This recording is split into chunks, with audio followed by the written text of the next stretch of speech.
If I look way more disheveled than usual or cocked out like a cockatoo, it's because I spent all night not actually playing games, but undoing some more Bethesda bumbles. Let's talk about the beauty of this update, which was released 7.5 years after the game's launch. Why now, you might wonder? Well, you probably don't wonder. The TV show, obviously. There's one or two extremely welcome tidbits that trickle down from this update to console players, but as I shift my chair this way, the PC side of the house, this update should have never arrived to PCs. As I do this with my hands, I'm directing air traffic. We're landing over here, Bethesda. You keep that aircraft over there, and then we are going to keep the PC mod path separate from now on. I'm not disfiguring my face like a mashed potato for fun. I'm that stressed out about this fucking update, but luckily I'm not alone, and neither are you. We're together on this. Let's talk about it.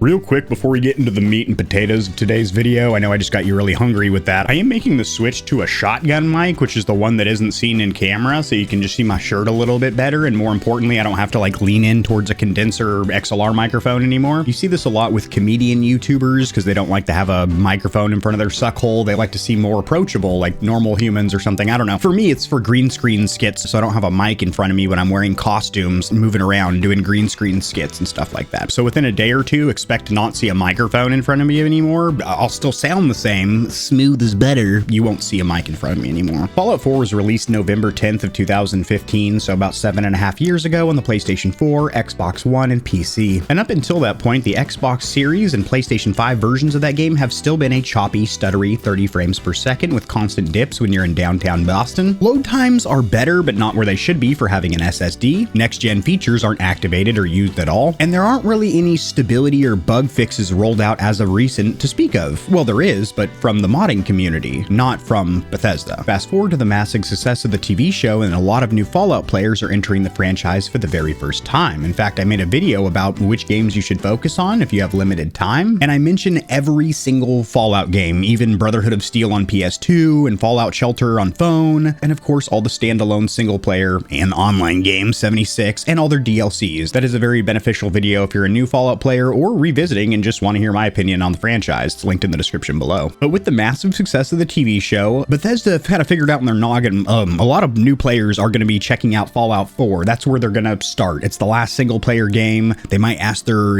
friend or boyfriend, hey, what game should I play? I want to check this series out. And they're probably going to say, steer clear of 76. It's a big stink fest. Doesn't feel like a normal Fallout game because it's an online service game. You can't pause it. You can't really mod it. There's server updates and people running around in front of you because it's an online game, and a cosmetic store where you spend real caps. And then 3 in New Vegas, a little bit old, long in the tooth, need a little bit more mod support to bring them into the modern era, making the gunplay mechanics feel a little bit more smoother, more fluid, maybe increasing the sprint speed, being able to aim down sights, maybe better menu interfaces, slicker UI. While New Vegas and 3 haven't been diddled by a massive 2.0 refresher update, 4 just was, and on the console side of the house, I would say it's very well welcome. I'm going to share my screen and we're going to go over the patch notes because there are some really beneficial things that were rolled out for console, but I do believe in my heart of hearts that this update should have been completely foregoed on the PC side of the house because it has caused more issues than it has fixed anything. In fact, it hasn't really done anything. Where's the DLSS? Where's the proper optimization? Where's the new graphical settings? In fact, PC players are complaining that their games are running worse than it was prior update, and the biggest issue here is, of course, that this is breaking mods left and to the right. The biggest mod string or path that is broken here is going to be the Fallout 4 script extender, or F4SE, which is where you launch a modded Fallout playthrough. You're not going to launch it through Steam because that's going to bypass all of your mods that rely on script extender, which is the majority of the big ones. Script extender is now completely broken, as with all of the reliant mods underneath that umbrella, which is most of them. Most of the big collections that have like 700 mods included in a one-click install have hundreds of mods that rely on script extender. We saw the exact same thing with Skyrim and that remastered Anniversary Edition. To this day, years later after that update, there is still 2 very distinct modding communities, those that are on the previous older pre-anniversary patch and those that are on the actual Skyrim Anniversary game files, which is a separate placard or thing to click on NYXI mods. They're basically 2 different games, 2 different pools of mods. And that's exactly where we're at now with Fallout, and it really sucks because it's 7 years after launch and this update has just caused more debacles on PC than anything, and the update is that Bethesda Bethesda's working with the modding community to try and unjankify everything, but their quote and the modding community's quote is it is going to take a long time. Having said that, there is a way to restrict your Steam library, specific games or all of them, from updating automatically. I'm going to show you how to do that in an upcoming video showing you how to modify Fallout 4, as it has vastly changed with this update that released on the 25th. But in that upcoming tutorial, I'm going to show you how to block future updates from Steam, and also if, like myself, unfortunately you did get that automatic update and it completely broke all of your mods and it caused you to stay up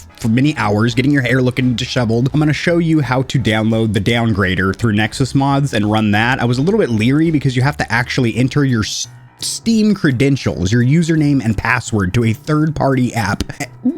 Scary, right? And even authorize it with the Steam Link security pop-up and everything on your phone.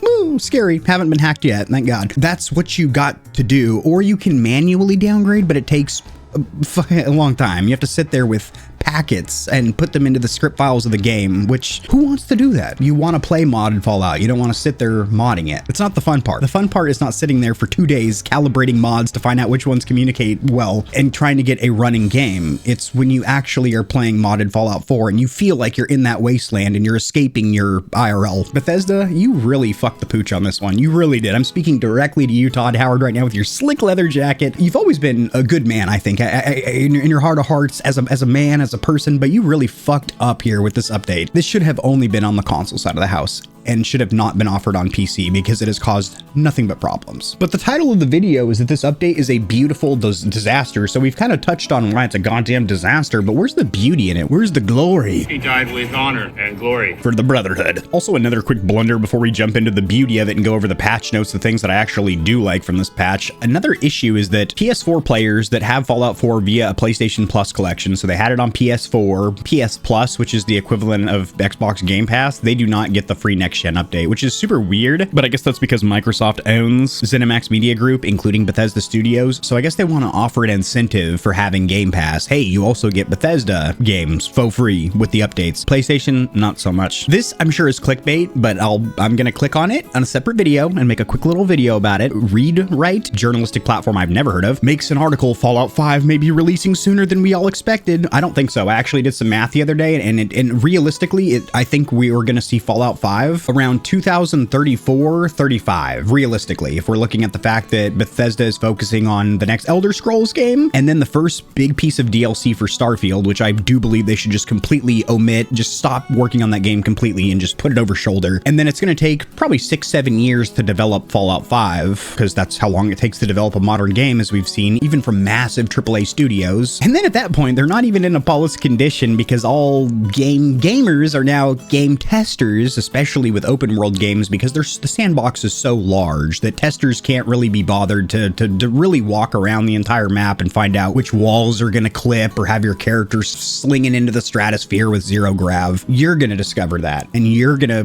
provide a bug report via the launcher, and you're not going to get paid for it. People do get paid for what you just did. So this update, I will say, should have been on console. I think it is very well welcome on console. It did break mods on console. For example, I have a 5-day of playtime playthrough on my Xbox One/Series playthrough, which is modded because you do have a mod menu on the home menu of Fallout 4 on the Xbox consoles, as long as they're Bethesda verified, and not really the heavy mods like Script Extender, which you'd see on the PC side of the house. Unfortunately, all of my mods, which I had probably about 30 or 40 on my Xbox playthrough, completely gone, all of them. But luckily, my save game file, I was really worried about this because, again, I have 5 days of playtime on that playthrough. Granted, some of that might have been falling asleep with the controller in my hand and the Pip-Boy radio playing, but you get my point. I'm a level 70 on that account. I played a lot, done all the DLCs, and I was hoping that it didn't completely break or jank the save file up, and it didn't, but all of my mods are now completely broken, and the mod option is grayed out in the pause screen and the home menu to where I can't mod the console version anymore, and I do believe it's going to stay like that until the stability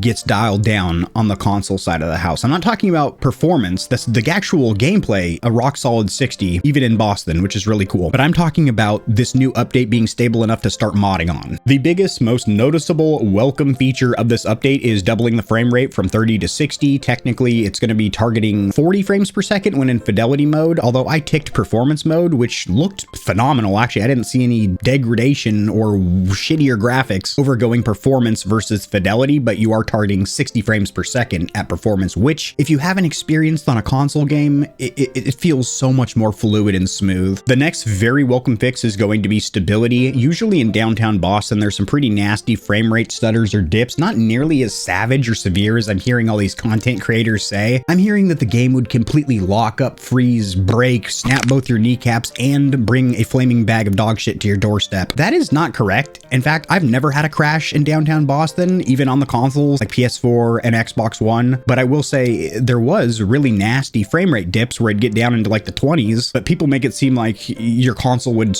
immediately self-destruct when you fast travel to Boston. That is not the case. Never was, but definitely isn't now, as I didn't experience any frame rate stutters or dips, even when there was a ton of action on screen, all the particle effects. So the things that you and I should really care about and are good, Vault Boy, thumbs up over here, are going to be these two: bug fixes, changes, and new features. Because all of this additional content has already been pre-existing Creation Club content, meaning you could have downloaded these community created missions, which give you additional gear such as the XO2 power armor, which if you haven't seen it yet, you've seen it now. It's on screen. I've got a pair. Actually, I've got like 4 or 5 sets now because the Enclave soldiers, which I melt like a stick of butter, always drop the XO2 power armor, usually with upgrades. As a Brotherhood Paladin, I will warn you yet one more time, if an Enclave soldier wants to step toe-to-toe to me in the wasteland, you're not leaving the encounter alive. I don't care if I have to pop into vats or if I'm just peeking and popping around a corner. You for the Brotherhood. And if I do feel like I'm gonna draw my last breath, I'm just gonna throw down an artillery smoke grenade and have a vertibird come in and finish up what I couldn't. For the Brotherhood.